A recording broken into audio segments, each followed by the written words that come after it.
Bonjour tout le monde. Aujourd'hui, on vous présentera un exposé intitulé L'insuline, présenté par moi, Rania Lakbir, Shema Baggar, Basma Al-Hasri et Maryam Blesla.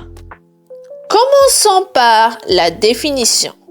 L'insuline est une hormone fabriquée par le pancréas qui aide le sucre du sang à entrer dans les cellules pour être utilisé comme énergie. Elle permet aussi de faire baisser le taux de sucre dans le sang après le repas. Passons maintenant au rôle de l'insuline. Le stockage du glucose. L'insuline favorise le stockage du glucose sous forme de glycogène dans le foie et les muscles. Lorsque les réserves de glycogène sont pleines, l'excès du glucose peut être converti en graisse et stocké dans les tissus adipeux. De plus, cette hormone assure l'inhibition de la production de glucose. L'insuline inhibe la production de glucose par le foie, ce qui aide à réduire la glycémie après un repas. À propos des effets sur les lipides et les protéines, l'insuline influence également le métabolisme des lipides et des protéines.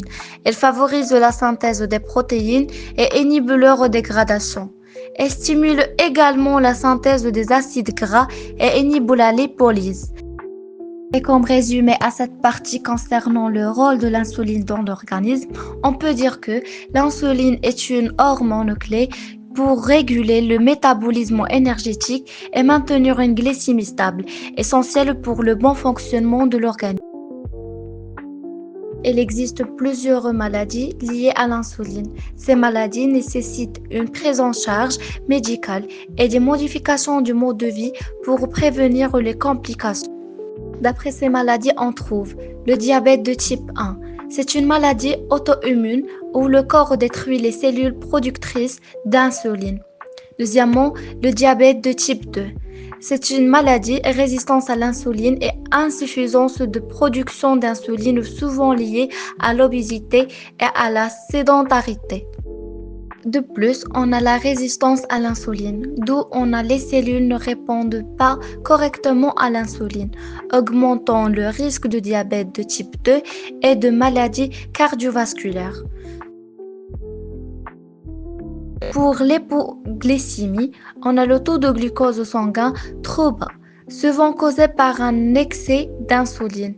Et comme un dernier exemple pour les maladies liées à l'insuline, on peut citer le syndrome métabolique, d'où on a l'ensemble de conditions incluant la résistance à l'insuline, l'hypertension et l'obésité, augmentant le risque des maladies cardiovasculaires. Maintenant, à propos du traitement de l'insuline. Le traitement de l'insuline est utilisé pour réguler le taux de sucre dans le sang chez les personnes atteintes de diabète. Il existe plusieurs types de traitements à l'insuline qui peuvent varier en fonction du type de diabète et des besoins individuels. Il existe pas mal de types de traitements à l'insuline. Premièrement, l'injection d'insuline. Les injections d'insuline sont administrées sous la peau à l'aide d'une seringue ou d'un stylo-injecteur. Deuxièmement, la pompe à insuline. Un pompe à insuline est un dispositif portable qui administre de l'insuline en continu tout au long de la journée. Puis, on a l'insuline inhalée. L'insuline inhalée est une forme d'insuline qui est inhalée par la bouche. Le traitement d'insuline entraîne plusieurs avantages parmi lesquels on a la régulation du taux de sucre. Le traitement d'insuline aide à réguler le taux de sucre dans le sang, ce qui peut prévenir les complications du diabète. Puis on a l'amélioration de la qualité de vie. Ce traitement peut améliorer la qualité de vie des personnes atteintes de diabète en leur permettant de gérer leur maladie de manière efficace. Et finalement, on a la prévention des complications. Ce traitement peut prévenir les complications du diabète, tels que les problèmes cardiaques, les problèmes rénaux et les problèmes de vision. Le traitement à l'insuline entraîne plusieurs inconvénients, parmi lesquels on trouve les injections fréquentes, qui sont des injections causées des douleurs ou des réactions cutanées. Puis on a le coût élevé. Elle coûte plus cher ce traitement. Puis, on a le risque d'hypoglycémie. Le traitement à l'insuline peut entraîner un risque d'hypoglycémie, c'est-à-dire le taux de sucre dans le sang trop bas. Pour un traitement efficace, on va citer quelques conseils. Premièrement, suivre les instructions du médecin. Il est important de suivre les instructions du médecin pour administrer l'insuline de manière efficace. Puis, surveiller le taux de sucre.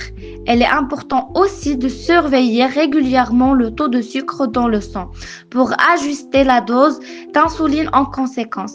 Et finalement, avoir une alimentation équilibrée. Une alimentation équilibrée peut aider à réguler le taux de sucre dans le sang et à réduire le risque de complications. Passons maintenant au résumé.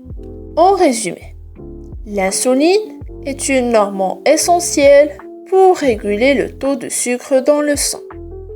Le traitement à l'insuline est un élément clé de la gestion du diabète, permettant aux personnes atteintes de cette maladie de vivre une vie normale et de prévenir les complications.